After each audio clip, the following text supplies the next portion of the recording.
And earlier, major election observer groups had expressed concern over widespread vote trading and uneven distribution of security personnel during the Anambra state governorship election. Despite reports of peaceful voting in most areas, the observers warned that these lapses could undermine the credibility of the exercise. Global TV's correspondent Aniete Patrick was in Oka, where she sent in this report.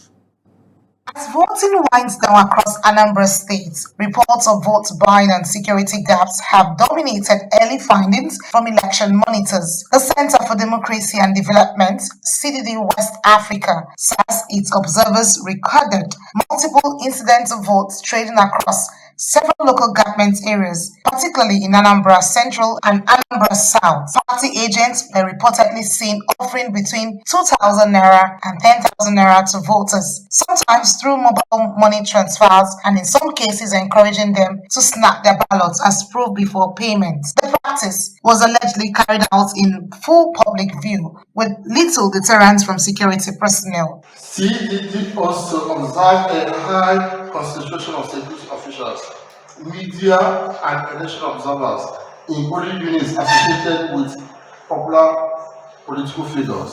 In contrast, polling units with fewer registered voters showed inadequate security coverage, which aligns with 12.7% of PUs that had no security personnel present.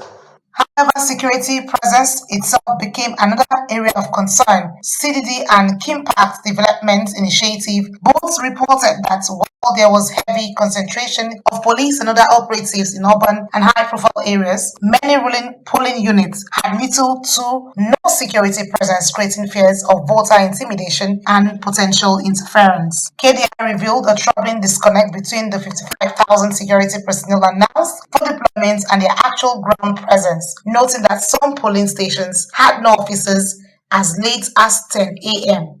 The Interagency Consultative Committee on Election Security (ICES) announced the deployment of approximately 55,000 security personnel for the Anambra State Governorship election across all 5,718 polling units.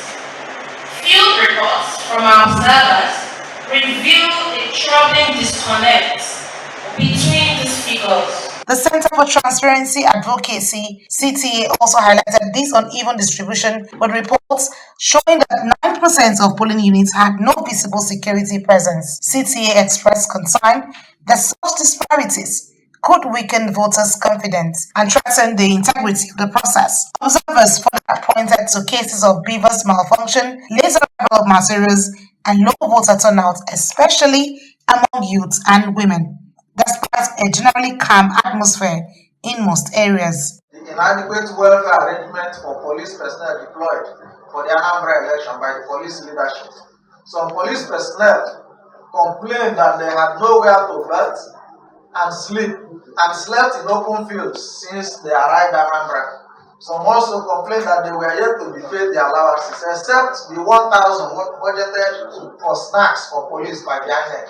While commending INEC for early deployments in many polling units, the groups collectively urged stronger enforcement against vote buying, better logistics coordination, and equitable pace. As collation continues, all observer groups are calling on INEC and security agencies to ensure transparency in result transmission and protect the will of voters. From Oka, Anambra State, Aniete